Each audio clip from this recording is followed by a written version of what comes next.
మనము చూడండి 29వ వచనంలోనే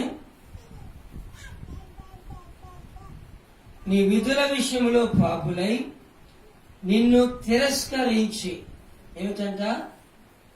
నిన్ను తిరస్కరించి. ఎవరు తిరస్కరించారు? ఎవరిని తిరస్కరించారు? తిరస్కరిస్తే దేవుణ్ణి వాళ్ళ జీవితంలో ఎలాంటి పరిణామాలు ఎదుర్కోవాల్సి వచ్చింది? కొన్ని విషయాలు నేను ఈ యొక్క దినాన మీకు వాక్య వెలుగులో జ్ఞాపం చేస్తాను. వారు అనగా ఇశ్రాయేలీయులు వారట దేవుని ఏం చేశారంటే తిరస్కరించారట. ఎవరినండి తిరస్కరించింది? ఫుడ్ని కాదు, త్రాగే నీచిని కాదు, సృష్టికర్త అయినటువంటి దేవునినే ఇశ్రాయేలీయుల ప్రజలంట తిరస్కరించారు. చూడండి, తిరస్కరిస్తే వారి జీవితంలో దేవుడు ఏ విధంగా చేస్తూ వచ్చాడో కొన్ని మాటలు నేను జ్ఞాపకం చేస్తాను. లేవియాకాండము 26వ అధ్యాయము 43వ వచనము. లేవియాకాండము 26వ అధ్యాయము 43వ వచనం తీసిన చదవండి.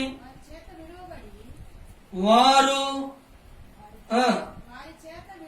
విడివబడి వారు లేనప్పుడు పాడైపోయిన వారి దేశము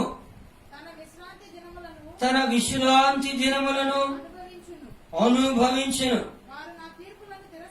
వినండి, వారు నా తీర్పులను తిరస్కరించి నా కట్టడలను అసహించుకొని చాలు. ఏమిటంట?